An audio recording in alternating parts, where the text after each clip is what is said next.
नमस्कार दोस्तों, आपका हमारे यूट्यूब चैनल में स्वागत है। आज मैं सुनाऊंगी आपको लोक कल्याण के बारे में।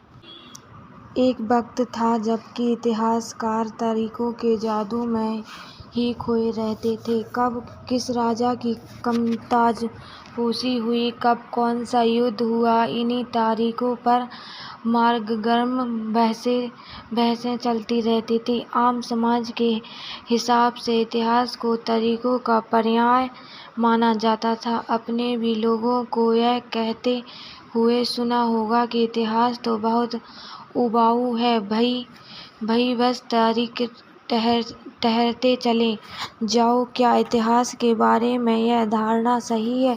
इसमें कोई शक नहीं कि इतिहास की अलग अलग समय पर आने वाले बदलाव के बारे में ही होता है। इसका संबंध इस बात से है कि अतीत में चीज़ें किस तरह की थीं और उनमें क्या बदलाव आए हैं। जैसे ही हम अतीत और वर्तमान की तुलना करते हैं, हम समय का जिक्र करने लगते हैं, हम पहले और बाद में की बात करने लगते हैं।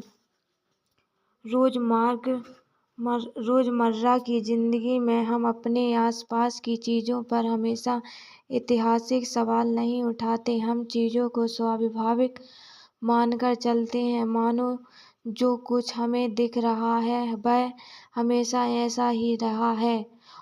लेकिन हम सबके सामने कभी कभी अचंभे के क्षण आते हैं। कई बार हम उत्सुक हो जाते हैं और ऐसे सवाल पूछते हैं जो वाकई ऐतिहासिक होते हैं।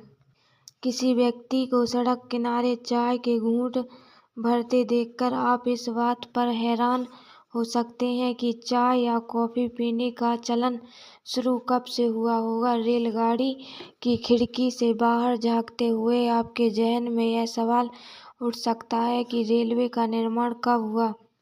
रेलगाड़ी के आने से पहले लोग दूर दूर की यात्रा किस तरह कर पाते थे। सुबह सुबह अखबार पढ़ते हुए आप यह जानने के लिए उत्सुक हो सकते हैं कि जिस जमाने में अखबार नहीं छपते थे, उस समय लोगों को चीज़ों की जानकारी कैसे मिलती थी। ये सारे ऐतिहासिक सवाल हमें समय के बारे में सोचने के लिए प्रेरित कर देते हैं। समय को हमेशा साल या महीनों के पैमाने पर नहीं देखा जा सकता। कई बार ऐसी प्रक्रिया के लिए कोई तारीख तय न करना वाकई गलत होता है, जो एक लंबे समय तक चलती रहती है। भारत में लोगों ने अचानक एक दिन सुबह सवेरे चाय पीना शुरू नहीं कर दिया था। इसका स्वाद धीरे धीरे ही इनकी ज़बान पर चढ़ा था। इस तरह की प्रक्रियाओं के लिए कोई स्पष्ट तिथि नहीं हो सकती। इसी तरह हम ब्रिटिश शासन की स्थापना के लिए भी कोई एक तिथि नहीं बता सकते। राष्ट्रीय आंदोलन किस दिन शुरू हुआ या अर्थव्यवस्था या समाज में किस दिन बदलाव आए, यह बताना भी संभव नहीं है। ये सारी चीज़ें एक लंबे समय में घटती हैं। ऐसे में हम सिर्फ एक अवधि की बात कर सकते हैं, एक लगभग सही अवधि के बारे में बता सकते हैं। जब वे खास बदलाव दिखाई देने शुरू होंगे तो फिर लोग इतिहास की तारीखों से जुड़ा कर क्यों देखते। इस जुड़ाव ही इतिहास माना जाता था। इस इतिहास के राजा महाराजाओं और उनकी नीतियों के बारे में होता था। इतिहासकार यह लिखते थे कि कौन से साल राजा को ताज पहनाया गया, किस साल का उसका विवाह हुआ, किस साल उसके घर में बच्चा पैदा हुआ, कौन से साल उसने कौन सी लड़ाई लड़ी, वह कब मारा और उसके बाद कब कौन सा शासक गद्दी पर बैठा। इस तरह की घटनाओं के लिए निश्चित तिथि बताई जा सकती है और इस तरह के इतिहासों में तिथियों का महत्व बना रहता है। जैसा कि पिछले 2 साल की इतिहासिक की किताबों में आपने देखा है कि अब इतिहासकार बहुत सारे दूसरे मुद्दों और दूसरे सवालों के बारे में भी लिखने लगे हैं। वे इस बात पर ध्यान देते हैं कि लोग किस तरह अपनी रोजी रोटी चलाते थे, वे क्या पैदा करते थे और क्या खाते थे, शहर कैसे बने और बाजार किस तरह फैले, किस तरह रियासतें बनी, नए विचार न अपने के और संस्कृति व समाज किस तरह बदले। कुछ तरीकों को महत्वपूर्ण मानने का पैमाना क्या होता है। हम जो तारीखें चुनते हैं, जिन तारीखों के इर्द गिर्द हम अतीत की कहानियाँ बुनते हैं, वे अपने आप में महत्वपूर्ण नहीं होती हैं। वे इसलिए महत्वपूर्ण हो जाती हैं क्योंकि हम कुछ खास घटनाओं को महत्वपूर्ण मानकर चलने लगते हैं। अगर अध्ययन का विषय बदल जाता है, अगर हम नए मुद्दों पर ध्यान देने लगते तो महत्वपूर्ण तारीखें भी बदल जाती। एक उदाहरण पर विचार कीजिए। भारत में ब्रिटिश इतिहासकारों ने जो इतिहास लिखे, उनमें हर एक गवर्नर जनरल का शासन काल महत्वपूर्ण है। यह इतिहास प्रथम गवर्नर जनरल वॉरेन हेस्टिंग्स के शासन से शुरू होते थे और आखिरी वायसरॉय लॉर्ड माउंटबेटन के साथ खत्म होते थे। अलग अलग अध्यायों में हम दूसरे गवर्नर जनरलों एंटिस बेटिंग डलहौजी के साथ, कैनिंग लॉरेंस, लिटन पिटन, कर्जन, हार्डिंग, इरविन के बारे में भी पढ़ते हैं। इस इतिहास में गवर्नर जनरलों और वायसरॉय का कभी न खत्म होने वाला सिलसिला ही छाया रहता है।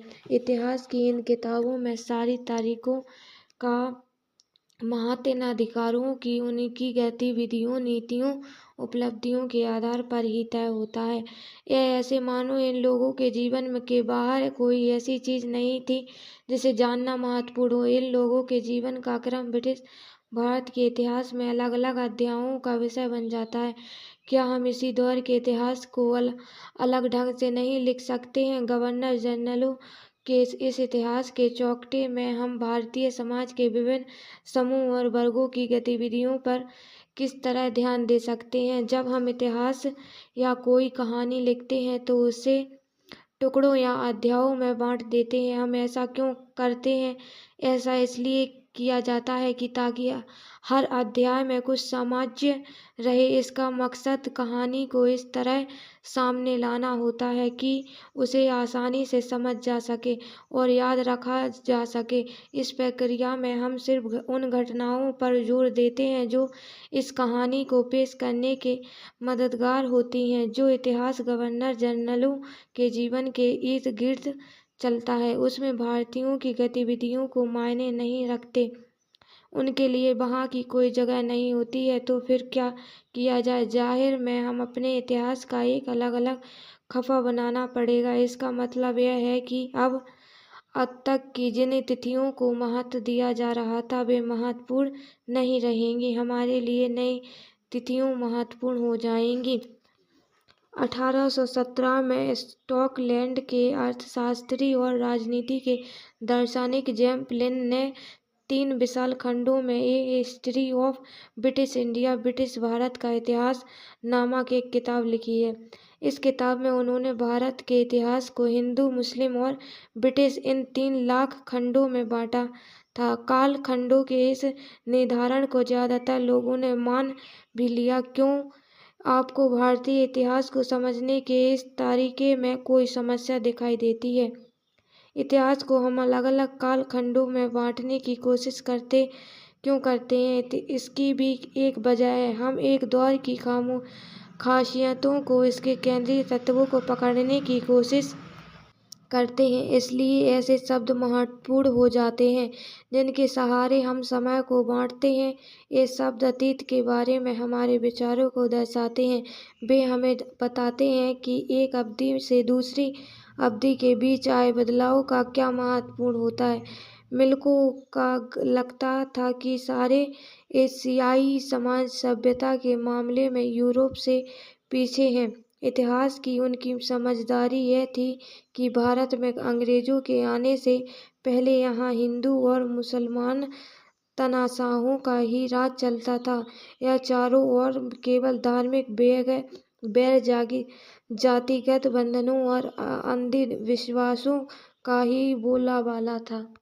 मिल की राय में ब्रिटिश शासन भारत को सभ्यता की राह पर ले जा सकता था। इस काम के लिए जरूरी था कि भारत में यूरोपीय शिष्टाचार, कला, संस्थानों और कानूनों को लागू किया जाए। मिल ने तो यह तक का सुझाव दिया था कि अंग्रेजों को भारत के सारे भूभाग पर कब्जा कर लेना चाहिए ताकि भारतीय जनता को ज्ञान और सुखी जीवन प्रदान किया जा सके। उनका मानना था कि यह अंग्रेजों की मदद के बिना हिंदुस्तान प्रगति नहीं कर सकता। इतिहास की इस धारणा में अंग्रेजी शासन प्रगति और सभ्यता का प्रतीक था। अंग्रेजी शासन ने पहले सारा अंधकार का दौर था। क्या इस तरह की धारणा को स्वीकार किया जा सकता है?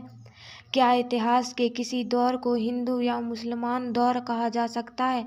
क्या इन सारे दौरों में कई तरह के धर्म एक साथ नहीं चलते थे? किसी युग को केवल उस समय के शासकों के धर्म के हिसाब से तय करने की जरूरत क्या है? अगर हम ऐसा करते हैं तो उसका मतलब यह कहना चाहते हैं कि औरों के जीवन में और तौर तरीकों का कोई महत्व नहीं होता। हमें याद रखना चाहिए कि प्राचीन भारत में सारे शासकों का भी एक धर्म नहीं होता था। अंग्रेजों द्वारा सुझाए गए वर्गीकरण से अलग हटकर इतिहासकार भारतीय इतिहास को आमतौर पर प्राचीन, मध्यकालीन तथा आधुनिक काल में बांटकर देखते हैं। इस विभाजन की भी अपनी समस्याएं हैं। इतिहास को इन खंडों में बांटने की यह समझ भी पश्चिम से आई है।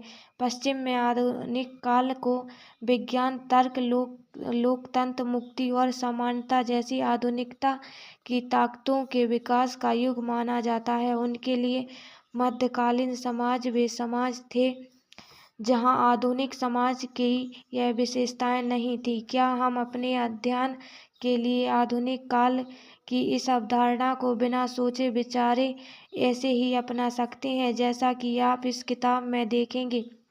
अंग्रेजों के शासन में लोगों के पास समानता, स्वतंत्रता या मुक्ति नहीं थी। ना ही यह आर्थिक विकास और प्रगति का दौर था। बहुत सारे इतिहासकार इस युग को औपनिवेशिक युग कहते हैं। इस किताब में आप पढ़ेंगे कि इस तरह अंग्रेजों ने हमारे देश को जीता और स्थानीय नवाबों और राजाओं को दरबार अपना शासन स्थापित किया। आप देखेंगे कि इस तरह उन्होंने अर्थव्यवस्था व समाज नियंत्रण स्थापित किया। अपने सारे खर्चों को निपटाने के लिए राजस्व वसूल किया। अपनी जरूरत की चीजों को सस्ती कीमत पर खरीदा। निर्यात के लिए महत्वपूर्ण फसलों की खेती कराई और इन सारी कोशिशों के कारण क्या बदलाव आए? आप यह भी जानेंगे कि ब्रिटिश शासन के कारण यह कि यहाँ के मूल मान्यताओं और पसंद नापसंद, रीति रिवाज व तौर तरीकों में क्या बदलाव आए। जब एक देश पर दूसरे देश के दबदबे से इस तरह के राजनीतिक, आर्थिक, सामाजिक और सांस्कृतिक बदलाव आते हैं तो इस प्रक्रिया को औपनिवेशीकरण कहा जाता है। लेकिन जल्दी ही आए यह समझ जाएंगे कि सारे वर्ग और समूह इन बदलावों को एक ही ढंग से अनुभव नहीं कर रहे थे। इसलिए किताब को हमारे अतीत यानी कई अतीतों पर केंद्रित नाम दिया गया है। भारतीय इतिहास के पिछले 250 साल का इतिहास लिखने के लिए इतिहासकार कौन से स्रोतों का इस्तेमाल करते थे?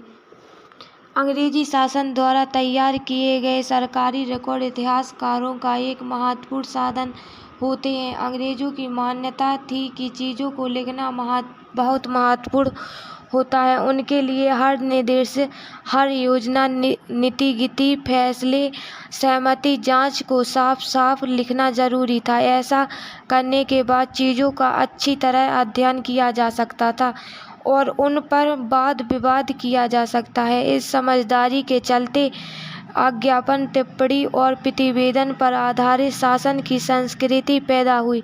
अंग्रेजों को यह भी लगता था कि तमाम अहम दस्तावेज और पत्रों को संभाल कर रखना जरूरी है। लिहाजा उन्होंने सभी शासकीय संस्थाओं में अभिलेख कक्ष भी बनवा दिए। तहसील में दफ्तर, कलेक्टर, कमिश्नर के दफ्तर, प्रांतीय सचिवालय, कचहरी सबके अपने रिकॉर्ड रूप होते हैं। महत्वपूर्ण दस्तावेजों को बचाकर रखने के लिए अभिलेखागार, आर्काइव और संग्रहालय में जैसे स्थान भी बनाए गए हैं। 19वीं सदी की शुरुआत में प्रशासन की एक शाखा से दूसरी शाखा के पास भेजे गए पत्रों और ज्ञानों को आप आज भी अभिलेखागारों में देख सकते हैं। वहां आप जिला अधिकारियों द्वारा तैयार किए गए नोटिस और रिपोर्ट पढ़ सकते हैं या ऊपर बैठे अफसरों द्वारा प्रांतीय अधिकारियों को भेजे गए निर्देश और सुझाव देख सकते हैं। 19वीं सदी के शुरुआती सालों में इन दस्तावेज की सावधानीपूर्वक नकलें बनाई जाती थीं। भारतीय राष्ट्रीय अभिलेखागार 1920 के दशक में बनाया गया है। जब नई दिल्ली का निर्माण हुआ तो राष्ट्रीय संग्रहालय और राष्ट्रीय अभिलेखागार दोनों भी वायसरॉय के निवास में नजदीक बनाए गए थे। इससे पता चलता है कि अंग्रेजों की सोच में इन संस्थाओं का कितना भारी महत्व है। उन्हें खुशनबीसी के माहिर लिखते थे। खुशनबीसी या सुखिलनबीस या लोग कहते हैं जो बहुत सुंदर ढंग से चीजें लिखते हैं। 19वीं सदी के मध्य तक छपाई तकनीक में फैलने लगी थी। इस तरह तकनीक के सहारे अब प्रत्यक्ष सरकारी विभाग की कार्रवाइयों को दस्तावेजों के कई प्रतियां बनाई जाने लगी हैं। औपनिवेशिक शासन के दौरान सर्वेक्षण का चलन भी महत्वपूर्ण होता गया। अंग्रेजों का विश्वास था कि किसी देश पर अच्छी तरह शासन चलाने के लिए उसको सही ढंग से जानना जरूरी होता है। 19वीं सदी की शुरुआत तक पूरे देश का नक्शा तैयार करने के लिए बड़े बड़े सर्वेक्षण किए जाने लगे। गांव में राजस्व सर्वेक्षण किए गए। इन सर्वेक्षणों में धरती की तरह मिट्टी की गुणवत्ता, वहां मिलने वाले पेड़ पौधों और जीव जंतुओं तथा स्थानीय इतिहासों व फसलों का पता लगाया जाता था। अंग्रेजों की राय में किसी इलाके का शासन चलाने के लिए इन सारी बातों को जानना जरूरी था। 19वीं सदी के आखिर से हर 10 साल में जनगणना भी की जाने लगी। जनगणना के जरिए भारत के सभी प्रांतों में रहने वाले लोगों की संख्या, उनकी जाति, इलाके और व्यवसाय के बारे में जानकारियां इकट्ठा की जाती थी। इसके अलावा वनस्पतिक सर्वेक्षण, प्राणी वैज्ञानिक सर्वेक्षण, पुरातत्वीय सर्वेक्षण, मानसशास्त्री सर्वेक्षण, वन सर्वेक्षण आदि कई दूसरे सर्वेक्षण भी किए जाते थे। रिकॉर्ड्स के इस विशाल भंडार में हम बहुत कुछ पता लगा सकते हैं, फिर भी इस बात को नज़रअंदाज नहीं किया जा सकता कि यह सारे सरकारी रिकॉर्ड हैं। तस्वीरों को भी बहुत ध्यान से देखना चाहिए। उनमें हमें चित्र की सोच पता चलती है। यह 1857 के विरोध के बाद अंग्रेजों द्वारा तैयार की गई सचित्र पुस्तकों में यह तस्वीर कई जगह दिखाई देती है। इस तस्वीर के नीचे लिखा होता है, बागी सिपाही लूट खसोट में लगे हुए हैं। अंग्रेजों की नज़र में विद्रोही जनता लालची, दुष्ट और बेरहम थी। इस विरोध के बारे में आप अध्याय 5 में पढ़ेंगे। इनमें हमें यह पता चलता है कि सरकारी अफसर क्या सोचते हैं, उनकी दिलचस्पी किन चीज़ों में थी और बाद के लिए वे किन चीज़ों का बचाए रखने चाहते थे। इन रिकॉर्ड्स में हमें यह समझने में हमेशा मदद नहीं मिलती कि देश के दूसरे लोग क्या महसूस करते थे, उनकी कार्रवाइयों की क्या वजह थी। इन बातों को जानने के लिए हमें कहीं और देखना होगा। जब हम ऐसे दूसरे स्रोतों की तलाश में निकलते हैं तो उनकी भी कोई कमी नहीं रहती है, लेकिन सरकारी रिकॉर्ड्स के मुकाबले उन्हें ढूंढना जारी मुश्किल साबित होता है। इस लिहाज से लोगों की डायरियाँ, तीर्थ यात्राओं और यात्रियों के समर्पण महत्वपूर्ण, लोगों की आत्मकथाएं और स्थानीय बाजारों में बिकने वाली लोकप्रिय पुस्तिकाएं महत्वपूर्ण हो जाती हैं। जैसे जैसे छपाई की तकनीक फैली, अखबार छपने लगे और विभिन्न मुद्दों पर जनता ने बहस भी होने लगी, नेताओं और सुधारकों ने अपने विचारों को फैलाने के लिए लिखा। कवियों और उपन्यासकारों ने अपनी भावनाओं को व्यक्त करने के लिए लिखा। यह सारे स्रोत उन लोगों ने रचे हैं जो पढ़ना लिखना जानते थे। इससे हम यह पता नहीं लगा सकते कि आदिवासी और किसान, खदानों में काम करने वाले मजदूर या सड़कों पर जिंदगी गुजारने वाले गरीब किस तरह के अनुभवों से गुजर रहे हैं। अगर हम थोड़ी और कोशिश करें तो हम इस बारे में भी जान सकते हैं। जैसे आप इस किताब में आगे बढ़ने आपको यह बात समझ आने लगेगी। मुगल बादशाहों में औरंगजेब आखिर शक्तिशाली बादशाह थे। उन्होंने वर्तमान भारत के एक बहुत बड़े हिस्से पर नियंत्रण स्थापित कर लिया था। 1707 में उनकी मृत्यु के बाद बहुत सारे मुगल सूबेदार और बड़े बड़े जमींदार अपनी ताकत दिखाने लगे थे। उन्होंने अपनी क्षेत्रीय रियासतें कायम कर ली थी। जैसे जैसे विभिन्न भागों में ताकत क्षेत्रीय रियासतों सामने आने लगी, दिल्ली अधिक दिनों तक प्रभावी केंद्र के रूप में नहीं रह सकी। 18वीं सदी के उत्तरार्ध तक राजनीति शिक्षित जड़ पर अंग्रेजों के रूप में एक नई ताकत उभरने लगी थी।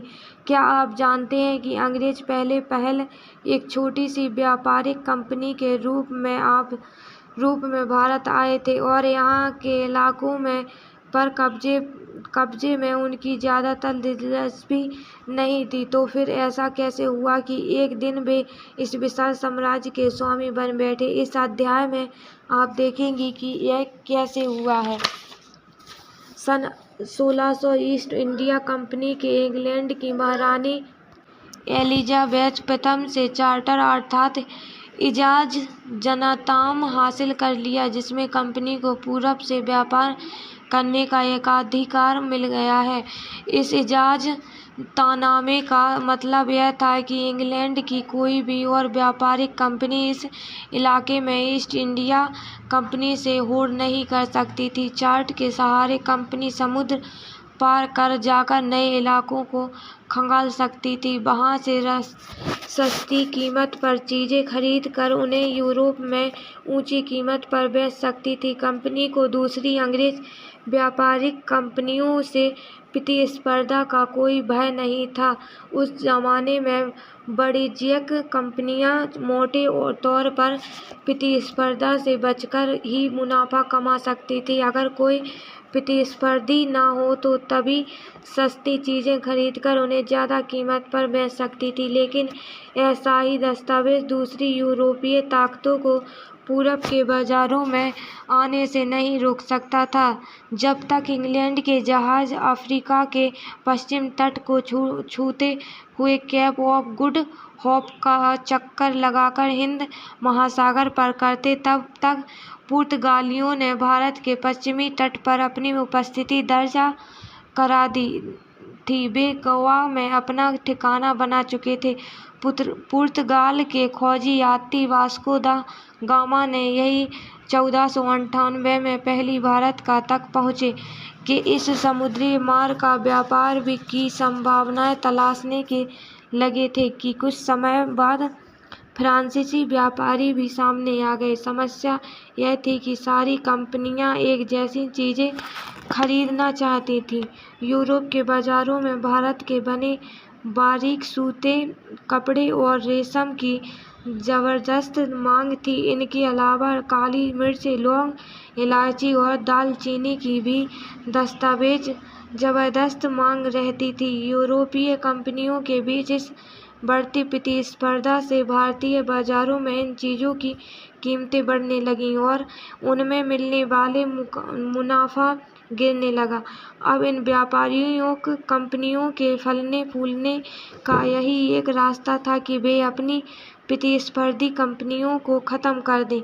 लिहाजा बाजारों पर कब्जे की इस होड़ में व्यापारिक कंपनियों के बीच लड़ाइयों की शुरुआत कर दी।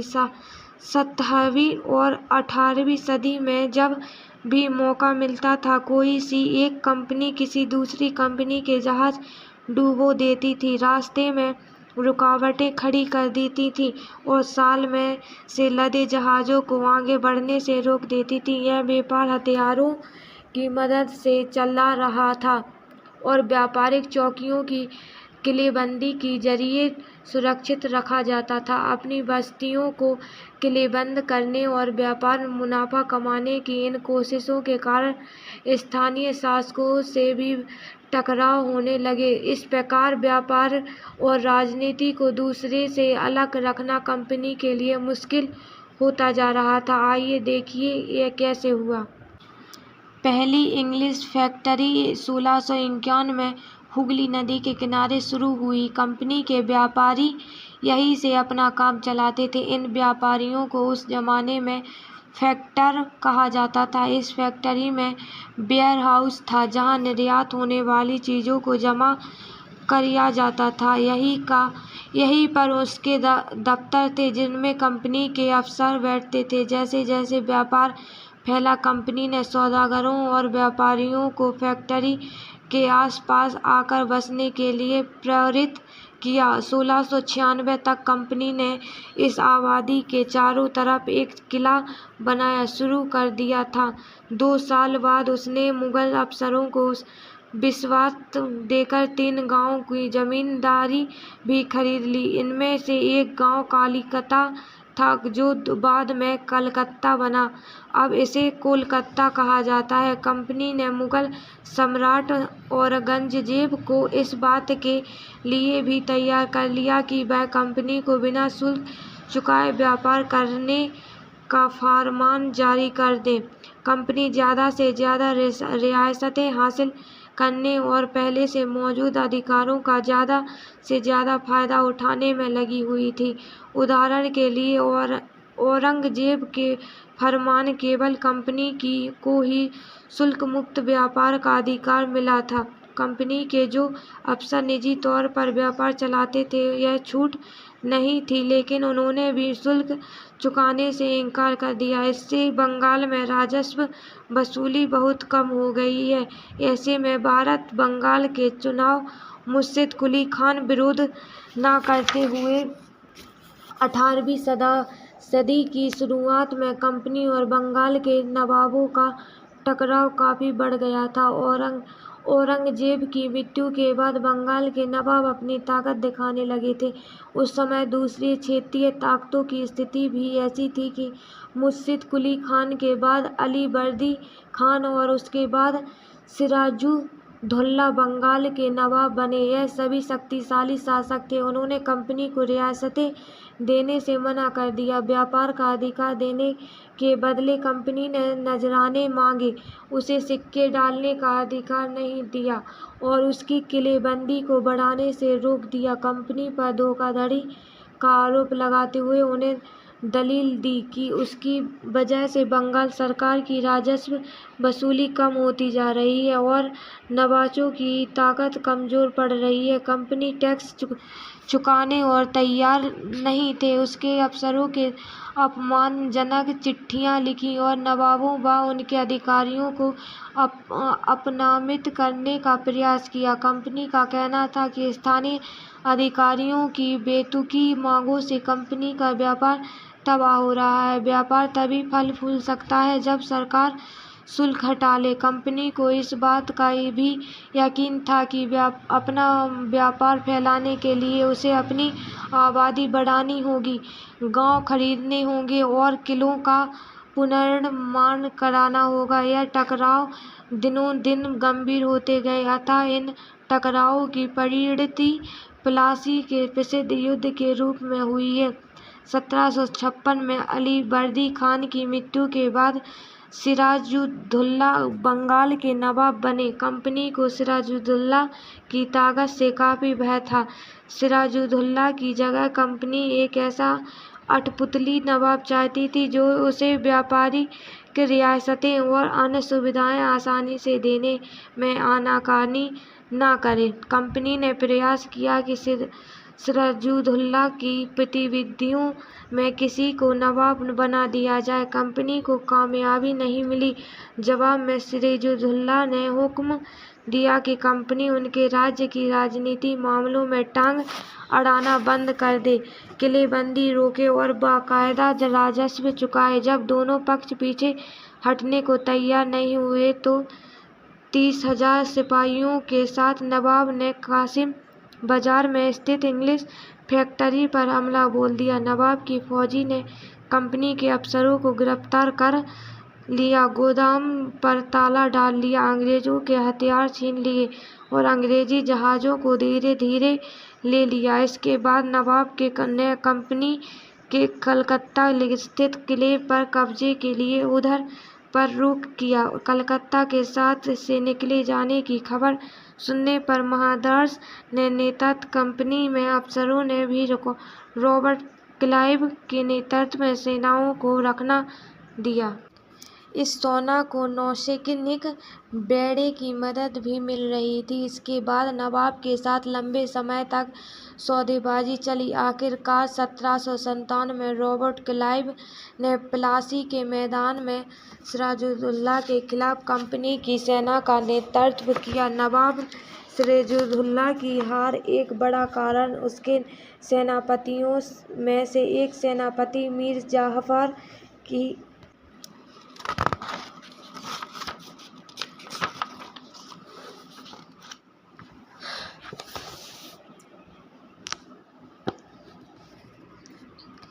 प्लासी की जंग इसलिए महत्वपूर्ण मानी जाती है क्योंकि भारत में यह कंपनी पहली बड़ी जीत थी। प्लासी की जंग के बाद सिराजुद्दौला को मार दिया गया और मीर जाफर नवाब बना दिए गए। कंपनी अभी भी शासन की जिम्मेदारी संभालने को तैयार नहीं थी। उसका मूल उद्देश्य तो व्यापार को फैलाना था। अगर यह काम स्थानीय शासकों की मदद से बिना लड़ाई लड़े ही किया जा सकता था तो किसी राज्य को सीधे अपने कब्जे में लेने की जरूरत थी। जल्दी ही कंपनी को एहसास होने लगा कि यह रास्ता भी आसान नहीं है। कठपुतली नवाब भी हमेशा कंपनी के इशारों पर नहीं चलते थे। आखिरकार उन्हें भी तो अपनी प्रजा की नज़र में सम्मान और संप्रभुता की दिखावा करना पड़ता था। तो फिर कंपनी क्या करती? जब मीर जाफर ने कंपनी का विरोध किया तो कंपनी उसे हटाकर भी मीर कासिम को नवाब बना दिया गया। जब मीर कासिम परेशान करने लगे तो बक्सर की लड़ाई 1764 में उसको भी हराना पड़ा। उसे बंगाल से बाहर कर दिया गया और मीर जाफर को दोबारा नवाब बनाया गया। अब नवाब को हर महीने 5 लाख रुपए ज़्यादा इलाके में ज़रूरत को तथा अन्य कर्जों व्यापारियों को मिटाने के लिए करते थे। कंपनी अपने सैन्य खर्चों से निपटने, व्यापारिक की जरूरत तथा अन्य खर्चों को पूरा करने के लिए और पैसा चाहती थी। कंपनी और ज़्यादा इलाके तथा और ज़्यादा कमाई चाहती थी। 1765 में जब मीर जाफर की मृत्यु हुई तब कंपनी के इरादे बदल चुके थे। कठपुतली नवाबों के साथ अपने खराब अनुभवों को देखते हुए क्लाइव ने ऐलान किया कि अब हमें खुद ही नवाब बनना पड़ेगा। आखिरकार 1765 में मुगल साम्राज्य ने कंपनी को ही बंगाल प्रांत का दीवान नियुक्त कर दिया। दीवानी मिलने के कारण कंपनी को बंगाल के विशाल राजस्व संसाधनों पर नियंत्रण मिल गया था। इस तरह कंपनी की एक पुरानी समस्या हल हो गई थी। 18वीं सदी की शुरुआत से ही भारत के साथ उसका व्यापार बढ़ता जा रहा था, लेकिन उसे भारत में ज़्यादातर चीज़ें ब्रिटेन से लाए गए सोने और चांदी के बदले में खरीदनी पड़ती थी। इसकी वजह से यह थी कि उस समय ब्रिटेन के पास भारत में बेचने के लिए कोई चीज़ नहीं थी। प्लासी की जंग के बाद ब्रिटेन से सोने की निकासी कम होने लगी और बंगाल की दीवानी मिलने के बाद तो ब्रिटेन ने सोना लाने की ज़रूरत ही नहीं रही। अब भारत से होने वाले आमदनी के सहारे ही कंपनी अपने खर्चे चला सकती है। इस कमाई में कंपनी में भारत सूती हुई रेशमी कपड़ा खरीद सकती थी, अपनी फौजों को संभाल सकती थी और कलकत्ता में किलों को और दफ्तरों के निर्माण की लागत उठा सकती थी। नवाब बनने का यह क्या मतलब था कि इसका मतलब तो यही था कि कंपनी के आसपास अब सत्ता और ताकत थी, लेकिन इसके कुछ और फायदे भी थे। कंपनी का हर कर्मचारी नवाबों की तरह जीने के ख्वाब देखने लगा था। प्लासी के युद्ध के बाद बंगाल के असली नवाबों को इस बात के लिए बाध्य कर दिया गया था कि वे कंपनी के अफसरों को निजी तोहफे के तौर पर जमीन और बहुत सारा पैसा दें। खुद रॉबर्ट क्लाइव ने ही भारत में बेहिसाब दौलत जमा कर ली थी। 1743 में जब इंग्लैंड से मद्रास अब चेन्नई आया था तो उसकी उम्र 18 साल थी। 1767 में जब वह 2 बार गवर्नर बनने के बाद हमेशा के लिए भारत से रवाना हुआ तो यहाँ उसकी दौलत कई करोड़ के बराबर थी। दिलचस्प बात यह है कि गवर्नर के अपने दूसरे कार्यालय में कंपनी के भीतर फैले भ्रष्टाचार को खत्म करने का खास सौंपा गया था, लेकिन 1772 में ब्रिटिश संसद ने उसे भ्रष्टाचार के आरोपों पर अपनी सफाई देनी पड़ी। सरकार को उसी अंकुश संपत्ति के स्रोत समुदाय लगा रहे थे कि उसे भ्रष्टाचार आरोपों से भारी तो कर दिया गया, लेकिन 1774 में उसने आत्महत्या कर ली।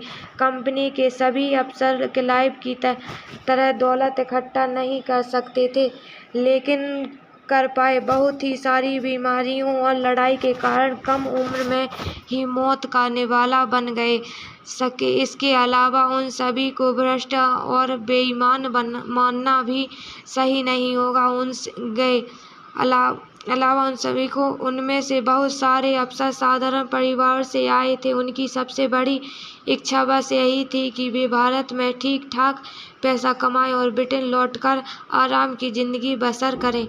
जो जीते जी धन दौलत लेकर वापस लौट गए, उन्होंने वहाँ आलीशान जीवन जिया। उन्होंने वहाँ के लोग नवाब कहते हैं। भारतीय शब्द नवाब का ही अंग्रेजी संस्करण बन गया था। उन्हें लोग अक्सर नए अमीरों और सामाजिक हैसियत में रातों रात ऊपर आने वाले लोगों के रूप में देखते थे।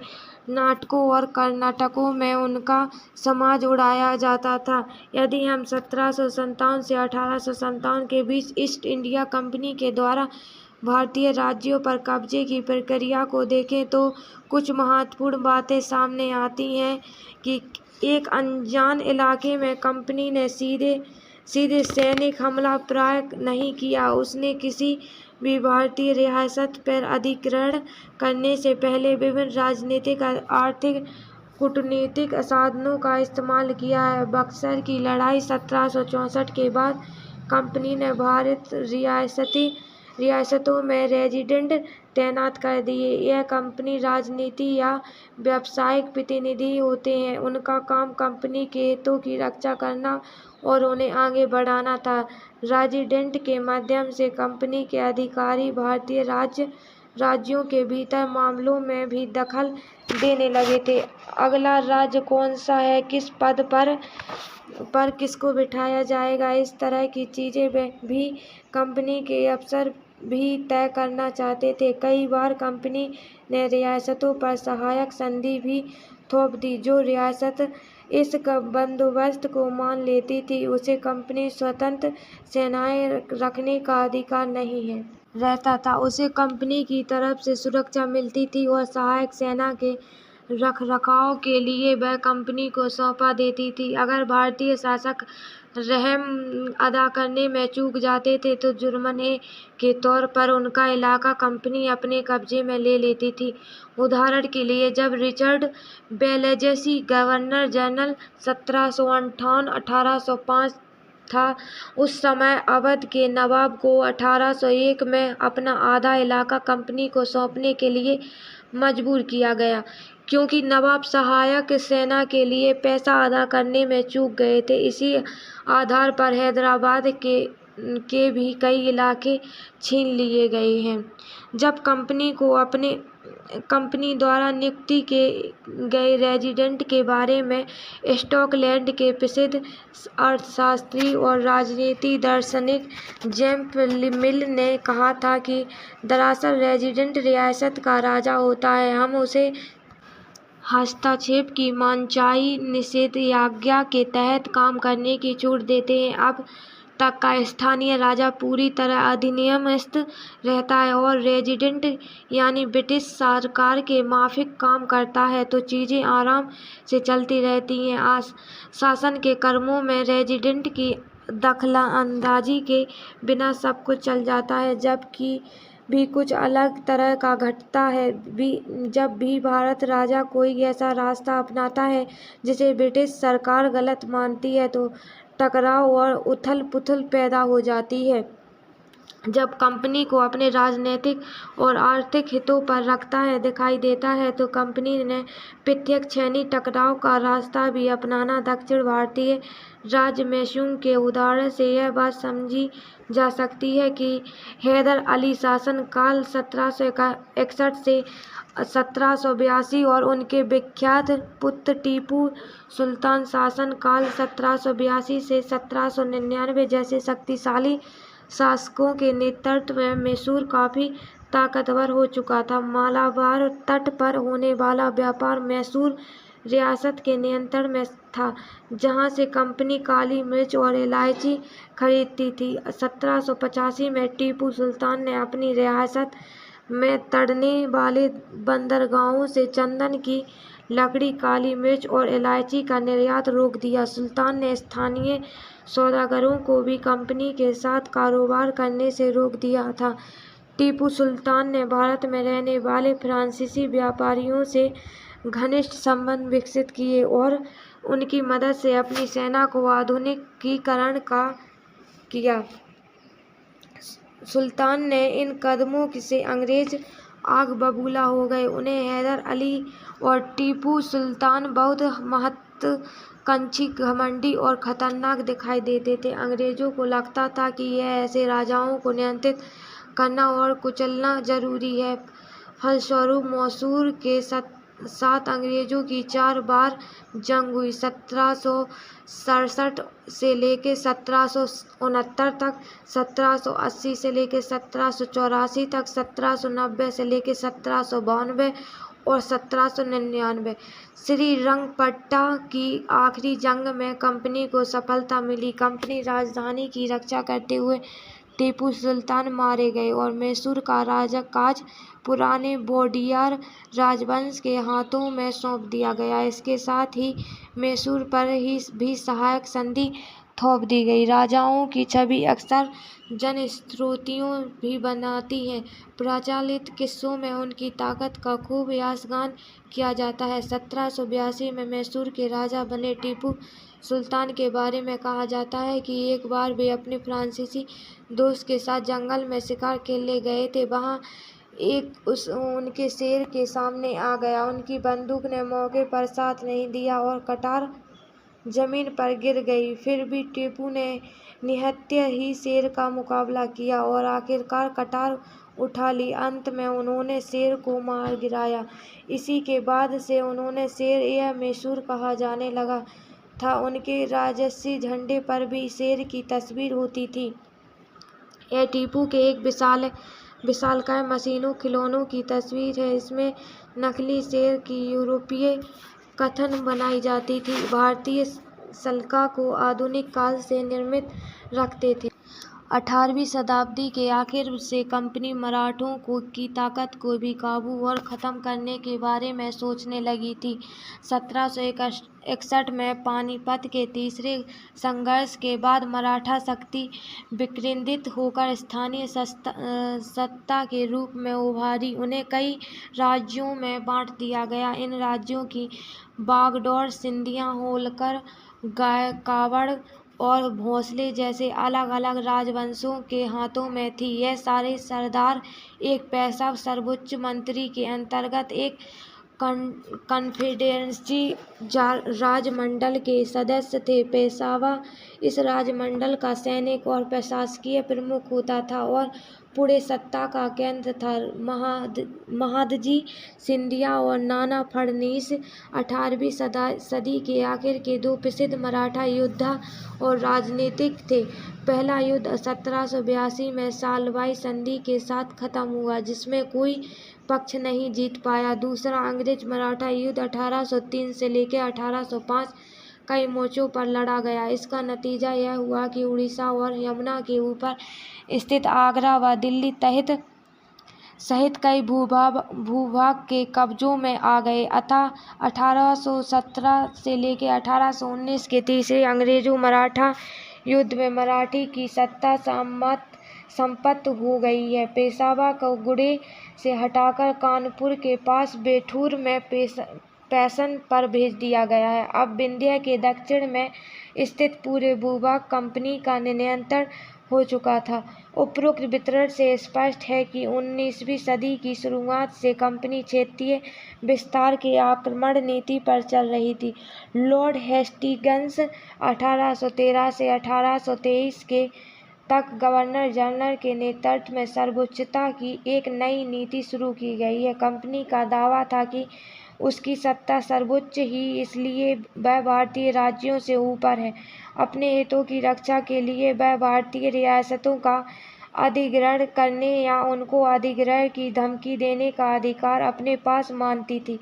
यह सोच बाद में भी अंग्रेजों की नीतियों में दिखाई देती रही, लेकिन यह प्रक्रिया बैरोक्टोर को नहीं चली। उदाहरण के लिए, जब अंग्रेजों ने कित्तूर, फिलहाल कर्नाटक में एक छोटे से राज्य को कब्जा में लेने का प्रयास किया तो रानी चेन्नम्मा ने हथियार उठा लिया और अंग्रेजों के खिलाफ आंदोलन छेड़ दिया। 1824 में उन्हें गिरफ्तार किया गया और 1829 में जेल में ही उनकी मृत्यु हो गई। चेन्नम्मा के बाद कित्तूर स्थित संगोली के एक करीब चौकीदार रायन्ना ने यह प्रतिरोध जारी रखा। चौतरफा समर्थन और सहायता से उन्होंने बहुत सारे ब्रिटिश शिविरों और दस्तावेजों को नष्ट कर दिया था। आखिरकार उन्हें भी अंग्रेजों ने पकड़कर 1830 में फांसी पर लटका दिया। प्रतिरोध के ऐसे कई दूसरे उदाहरण आप इस किताब में आगे बढ़ेंगे। 1830 में दशक के अंत में ईस्ट इंडिया कंपनी इस रूप में प्रभाव बहुत डरी हुई थी। कंपनी को भय था कि कहीं रूप से प्रभाव हो रहे पूरे एशिया में फैलकर उत्तर पश्चिमी में भारत को अपनी चपेट में न ले ले। इसी डर में चलते अंग्रेज अब उत्तर पश्चिमी भारत पर भी अपना नियंत्रण स्थापित करना चाहते थे। उन्होंने 1838 से 1842 के बीच अफगानिस्तान के साथ एक लंबी लड़ाई लड़ी और वहां अप्रत्यक्ष कंपनी शासन स्थापित कर लिया गया। 1843 में सिंध भी कब्जे में आ गया। इसके बाद पंजाब की बारी थी।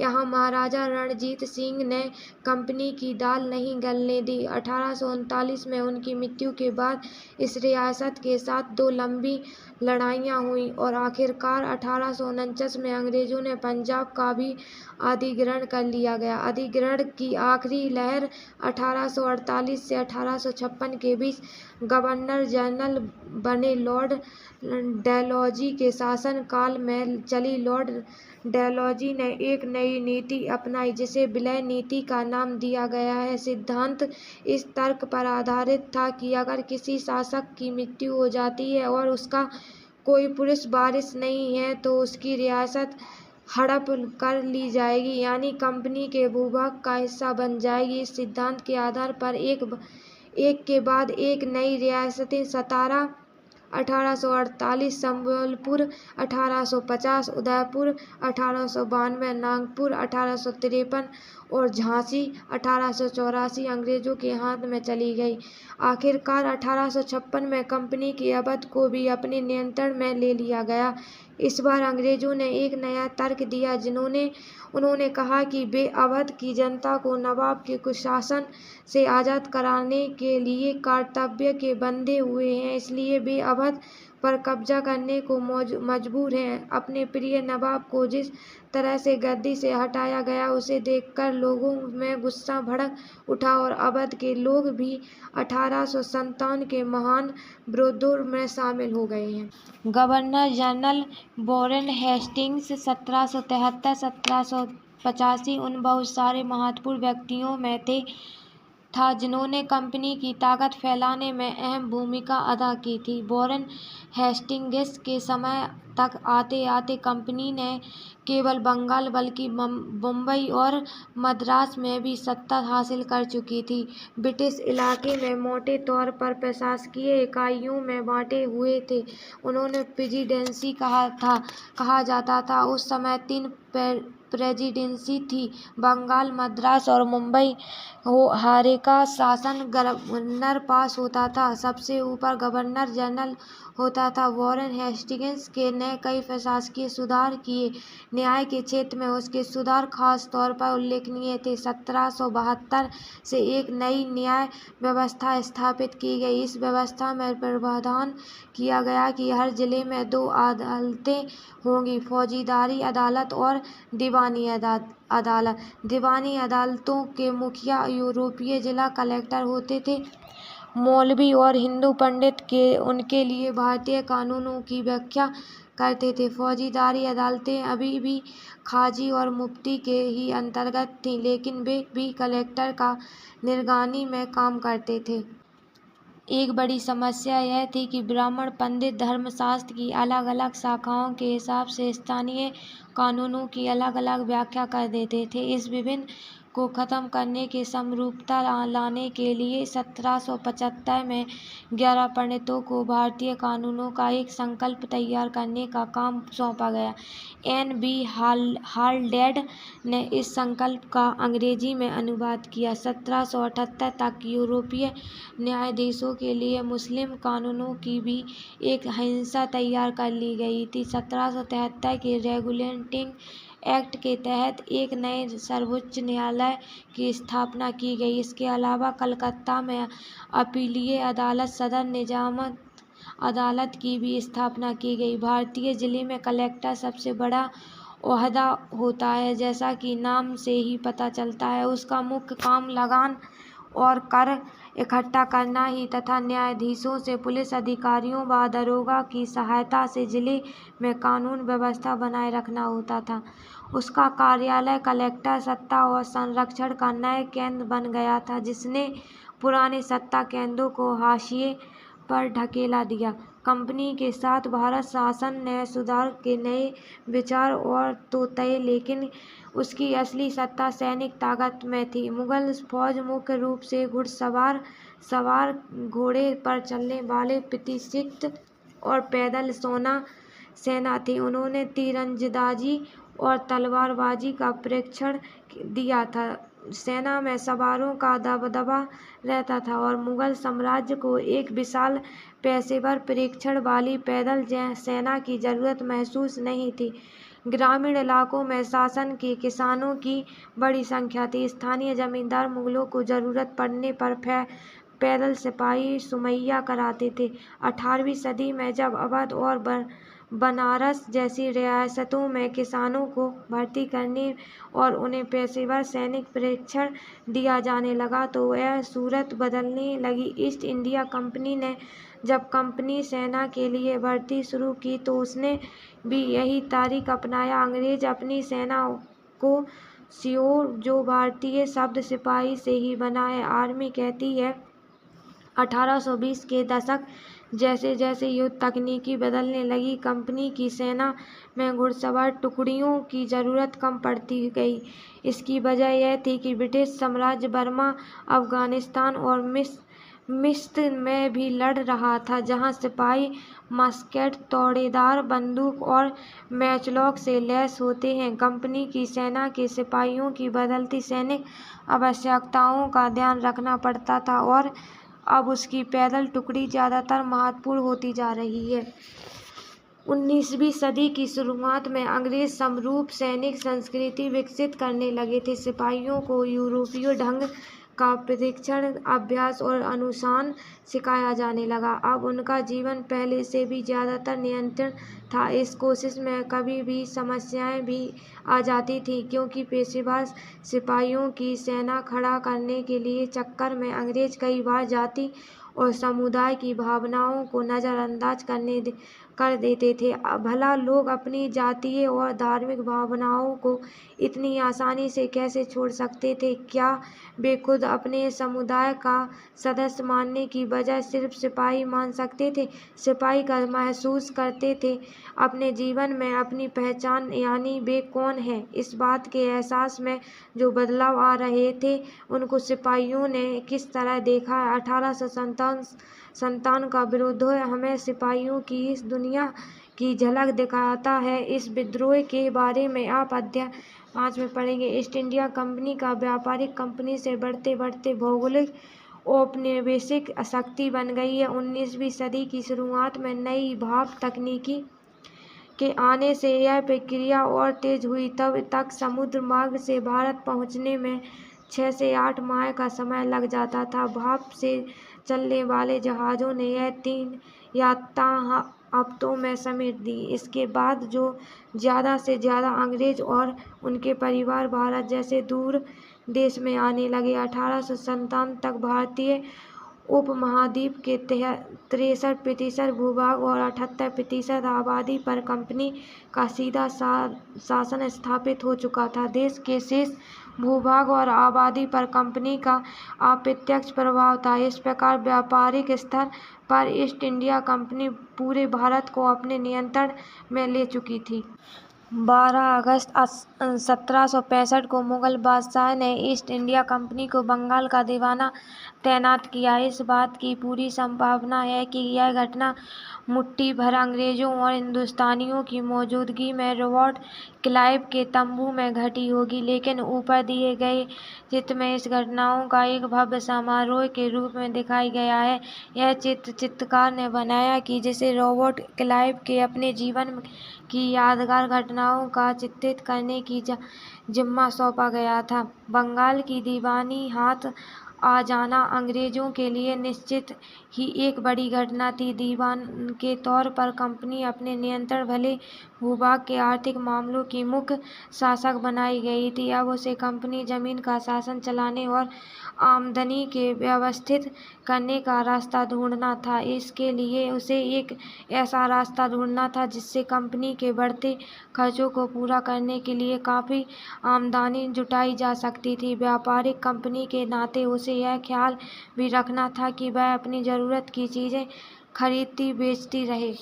समय के साथ कंपनी को यह भी समझ आने लगा कि उसे सावधानी के साथ आगे बढ़ना होगा। बाहरी ताकत होने की वजह से उसे अपना उन लोगों को भी शांत रखना था जो गांव देहात में पहले शासन चला चुके थे और जिनके पास अभी भी काफ़ी ताकत और सम्मान था। ऐसे लोग जो स्थानीय सत्ता में रह चुके थे, उन्हें नियंत्रित करना तो जरूरी था, लेकिन उन्हें ख़त्म नहीं किया जा सकता था। यह काम ऐसे हो। इस अध्याय में हम देखेंगे कि कंपनी ने ग्रामीण इलाकों को उपनिवेशन कैसे बनाया, आय के संसाधन कैसे जुटाए, लोगों के अधिकार किस तरह तय किए गए और मनमाफिक फसलों की खेती कैसे कराई गई। कंपनी दीवान को तन तो बन गई थी, लेकिन अभी भी खुद को व्यापारी नहीं मानती थी। कंपनी की भरकम लगान और तो चाहती थी, लेकिन उसका कोई आजकल कल्पना वसूली कोई नई नियंत्रित व्यवस्था करने में हिचकिचा रही थी।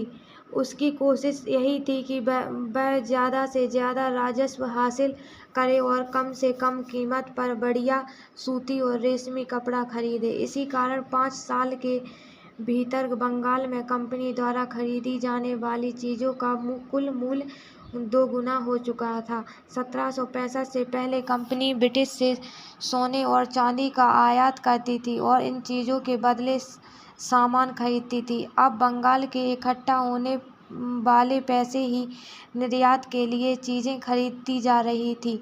जल्दी ही यह हाजिर हो गया कि बंगाल की अर्थव्यवस्था एक गहरे संकट में फंसती जा रही है।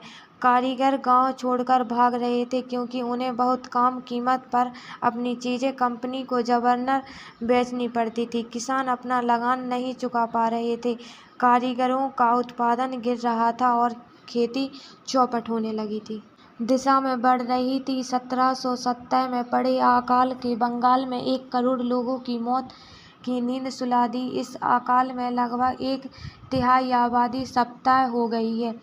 अगर अर्थव्यवस्था संकट में थी तो क्या कंपनी अपनी राजस्व आय के बारे में अर्थव्यवस्था रह सकती थी? कंपनी के ज़्यादातर अफसरों को यह लगने लगा था कि ज़मीन में निवेश करना और खेती में सुधार लाना जरूरी है। यह काम किस तरह किया जा सकता था, इस सवाल पर पैदा दशकों बहस चल रही है। आखिरकार कंपनी ने 1793 में स्थायी बंदोबस्त लागू किया। इस बंदोबस्त में की शर्तों के हिसाब से राजाओं और तालुकदारों ने जमींदारों के रूप में मान्यता दी गई है। उन्हें किसानों से लगान वसूलने और कंपनी को राजस्व चुकाने का जिम्मा सौंपा गया है। उनकी ओर से चुकाई जाने वाली राशि स्थायी रूप से तय कर दी गई थी। इसका मतलब यह था कि भविष्य में कभी भी इसमें इजाफा नहीं मिलता रहेगा और जमींदारों को जमीन में सुधार के लिए खर्च करने का प्रोत्साहन मिलेगा। उन्हें लगता था कि क्योंकि राज्य की ओर से राजस्व की मांग बढ़ने वाली नहीं थी, इसलिए जमींदार बढ़ते उत्पादन में फायदे रहेंगे।